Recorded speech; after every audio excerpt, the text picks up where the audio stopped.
In today's video, we are talking Texas Longhorns' most important visitors coming up in the month of April.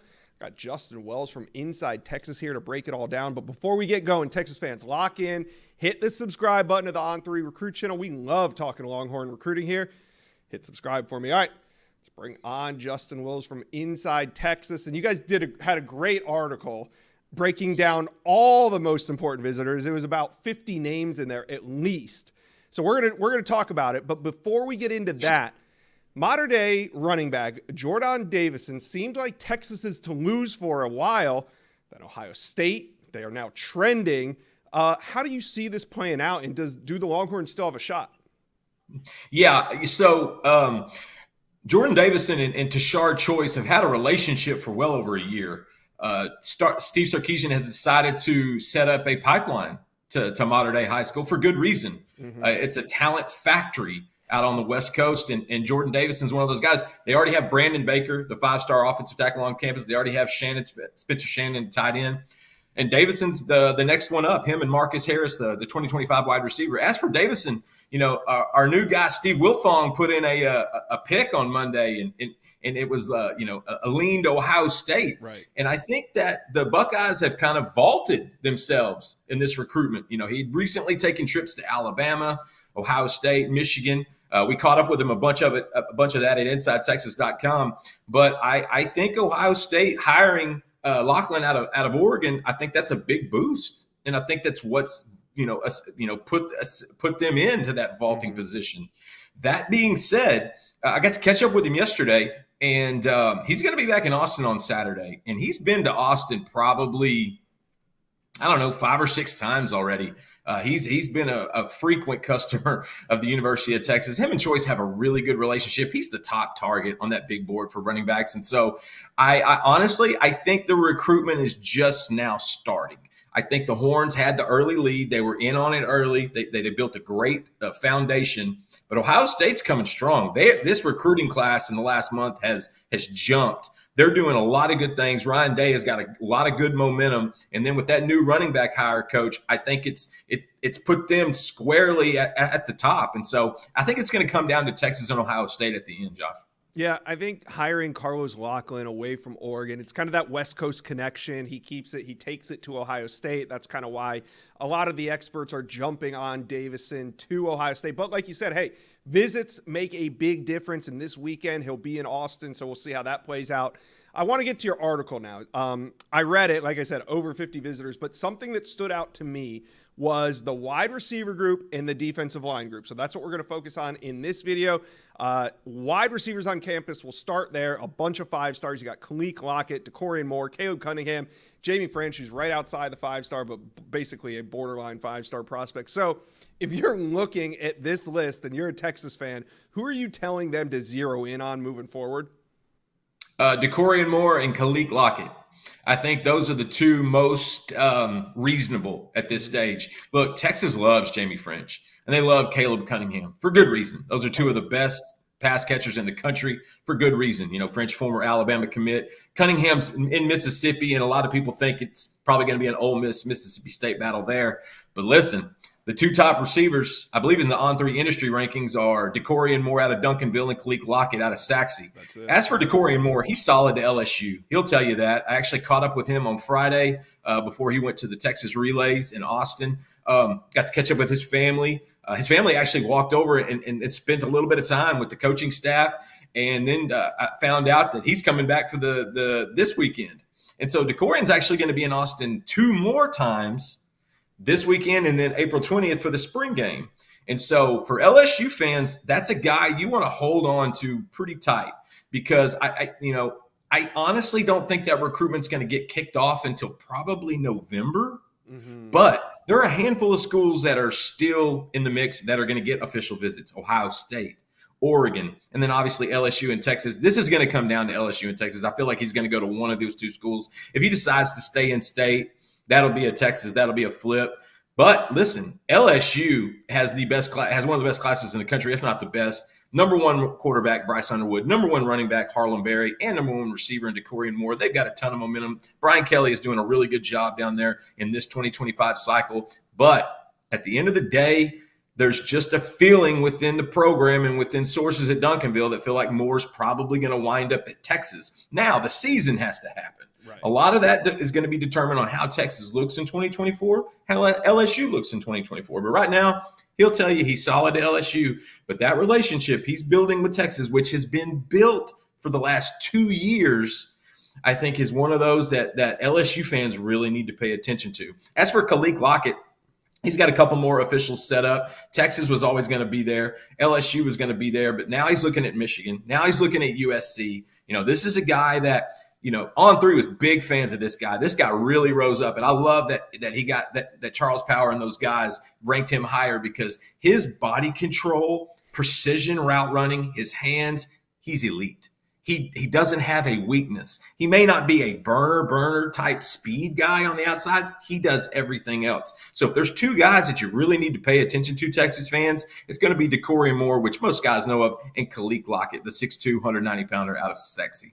Yeah, and those recruitments, like you said, they'll really start to heat up once official visit season starts this summer. Yes. And then those recruitments will definitely go into the fall. Even if they make a decision, I mean, those recruitments will be November, December, down to the finish line type recruitment. So Texas fans, lock onto that. Let's talk a little big men on campus as well. Got offensive tackle Michael Fasusi. He's going to be in on April 9th. And 6'5", 285, Texas trending over OU. Do you consider him the most important target on the offensive line this cycle? No question. No question.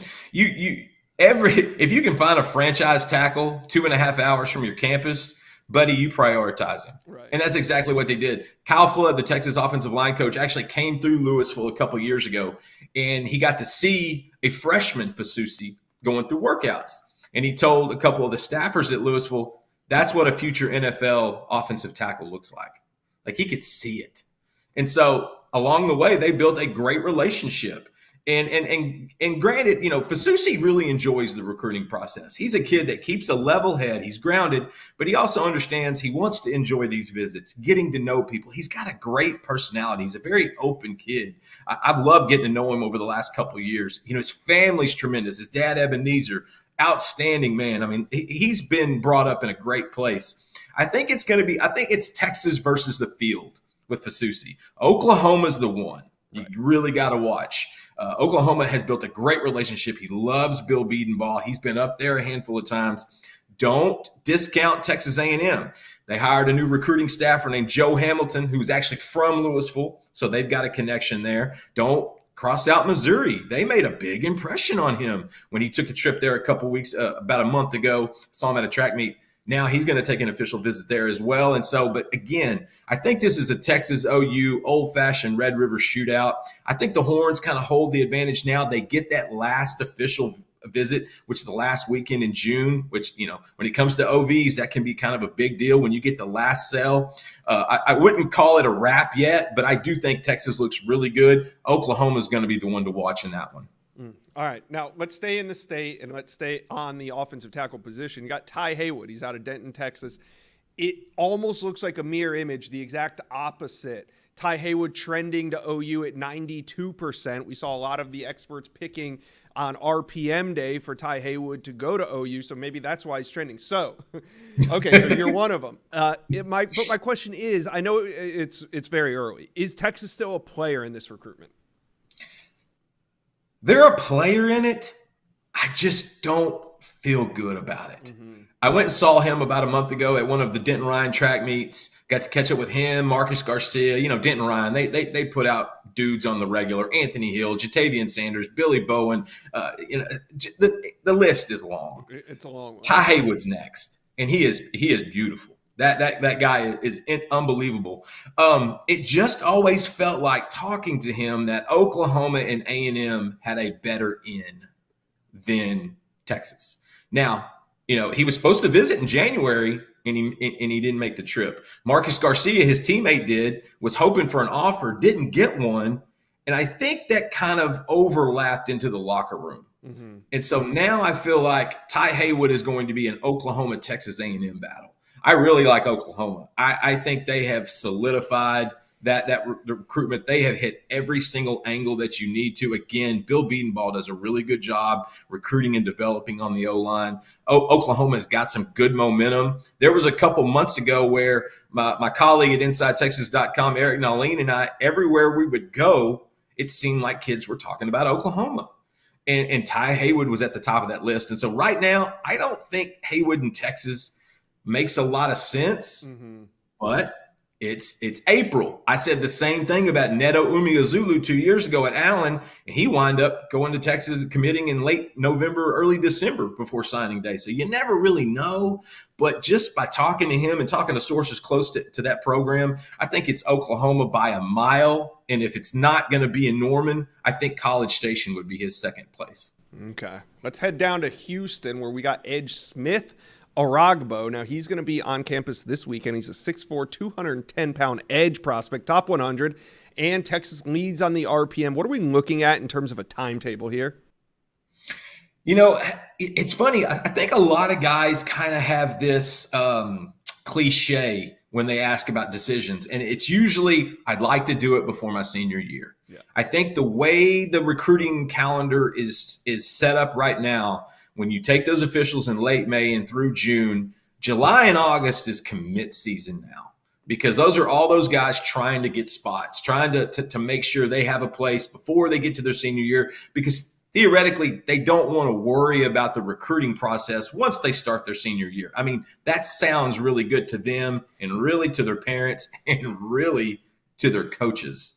They like that. And so I think with Aragbo, that's a guy that kind of burst on the scene in the last 3 or 4 months out of A-Leaf Hastings. He's a quick twitch, quick guy. This is a guy with a great first step. He's violent with his hands. He does a lot of good things. Texas just did really good in the 2024 cycle, bringing in Colin Simmons and Azina Umeozulu, both who are already making a small impact in the program today. Aragbo's a guy that I think you can put somewhere in that category, somewhere in between those two. A lot of athleticism, but he's not a secret anymore. Texas A&M is in. LSU is in. Alabama's in. There's a lot of schools that have already kind of put their sales pitch forward. And so with Aragbo, I'm not sure where the direction of that recruitment's going to go. You could say it's kind of in the infancy stages right now, but I would expect, from him, talking to him last week, I would expect probably an August decision. A lot of these guys want to have something settled before they begin their senior year. And it's always with the caveat that, if I know where I want to go at that stage, I'm going to make that decision. And most of them do for the most part. But like I always say, every recruitment is different. Each one has their own individual story, and Aragbo's chapter has yet to be even written. All right, we got to talk Zion Williams. You wrote he's a priority target. He's going to be on campus this weekend, 4-star defensive lineman. But what does Texas love about Zion and make him a priority? Oh, everything. Zion Williams is beautiful. If you're say we're playing NCAA 25, we got it back. We're playing it, and we're creating the ultimate defensive tackle, and that create dynasty mode. You create Zion. 6'5.5", 320, moves like a dancing bear, incredible feet, great multi-sport kid, runs track, in the theater, played Santa Claus in the Christmas Carol. He does so many different things. Like, Zion is such a well-rounded kid. There's so many things to like about him. On the football field, he's tough. He's just tough to handle. He's not only big and strong and can overpower you, he's got some technique. He's got some ability, but mostly he's got the motor. A lot of times with defensive linemen, they pick their spots, especially when it's hotter outside. Yeah. But Zion is a full-on 100% type kid with $1 million smile.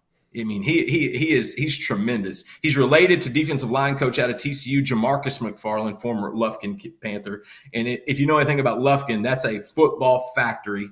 There's tons of guys that have come out of there, from Des Bryant to Eric McCoy to Jaron Thompson. I mean, Lufkin, just they churn out talent. Zion's the next guy. This one is going to come down to Texas and LSU, in my opinion. He's going to see A&M. He's going to see Alabama. He's going to see a handful of other places. But Texas really started this relationship early. They got in on him early. I'd met him probably 2 years ago, going into his sophomore year, and you could just kind of tell that he was going to be the next one up. Bo Davis did a great job for Texas building that bond. Then he heads to Baton Rouge. Right. And now LSU has that momentum. He's already been to Baton Rouge twice since January. And him getting back on campus with his mother on April 6th is one of those data points that we talk about in recruiting, because if he doesn't get back on campus before that June 21st official visit he has scheduled, and granted, Texas is the only OV he has scheduled right now. And so that's a decent little nugget for Texas fans. But if he didn't get back on campus this Saturday, LSU might have ran away with this. So the fact that he's coming back in, he's yet to meet Kenny Baker in person, the new D-line coach at Texas. I think that's the one thing that's keeping LSU ahead just by a couple inches. If he can start, they've talked on the phone plenty of times, and Sark and PK and those guys have done a great job of also cultivating the relationship. But he's going to be coached by Kenny Baker. That's going to be the sales. That's going to be the guy he's going to have to be convinced with. Bo Davis has already accomplished that. So Kenny's got a little slack to make up, but there's so much to like about Zion Williams. He is an absolute phenomenal prospect, an even better kid, and I think that's going to come down to Texas and LSU. Yeah, and this is a perfect example of why these April – I know it's only April, but like you said, these points of contact, you have to have these consistent points of contact throughout the year. Spring is vitally important, and the month of April is going to blow up for Texas and Texas fans. Go check out Inside Texas right now. Justin Wells has that article up there on the front page. Well over 50 big-time visitors coming in this month. We're going to learn a lot about Texas recruiting. Justin Wells, appreciate you taking the time to stop by the Inside Scoop today. Josh, I appreciate you guys so much. Thank you for watching this video, and if you enjoyed that, go check out the hundreds of videos that we have on this channel, and also do me a favor, hit subscribe to the On3 Recruits channel.